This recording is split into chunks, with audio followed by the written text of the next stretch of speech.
ലൈവിൽ ഇപ്പൊ നമ്മുടെ അർജുൻ ശ്രീധുവിന് ഫ്രണ്ട് സോൺ അടിച്ചു കൊടുക്കുന്ന കാഴ്ചയാണ് കേട്ടോ കണ്ടത്.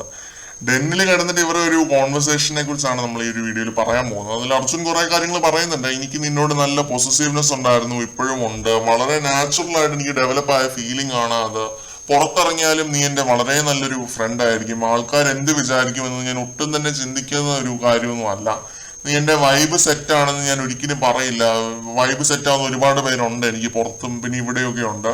പക്ഷെ എനിക്ക് ഏറ്റവും അധികം കണക്ട് ആയത് നീയുമായിട്ടാണ്. അത് വളരെ നാച്ചുറൽ ആയിട്ടാണ് വന്നത്. ഞാനിവിടെ ഏറ്റവും കൂടുതൽ വഴക്കുണ്ടാക്കിയത് നീയുമായിട്ടാണ്.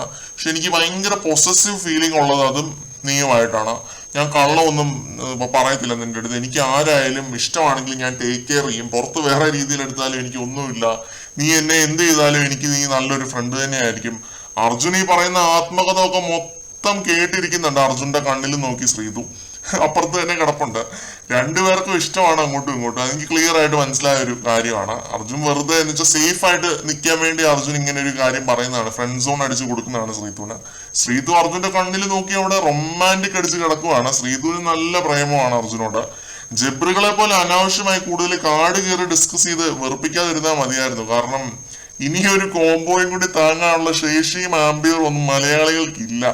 അതുകൊണ്ട് ഇവർ ആ രീതിയിലൊന്നും പോവാതെ വളരെ സ്ട്രെയിറ്റ് ഫോർവേഡ് ആയിട്ട് കാര്യങ്ങൾ ഡീൽ ചെയ്താൽ മതിയായിരുന്നു എന്നാണ് എന്റെ പ്രതീക്ഷകൾ കേട്ടോ.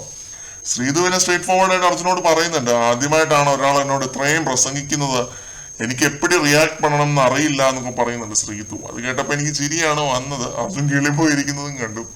അപ്പൊ അതായിരുന്നു ഇവരുടെ ഈ ഒരു പാതിരാത്രിയിലെ കോൺവെർസേഷൻ ഒന്നും വിളിക്കാൻ പറ്റത്തില്ല. അർജുന്റെ ഒരു പ്രസംഗം, ഒരു കവല പ്രസംഗം, ആത്മകഥ എന്നൊക്കെ പറയുന്നതാണ് കറക്റ്റ്.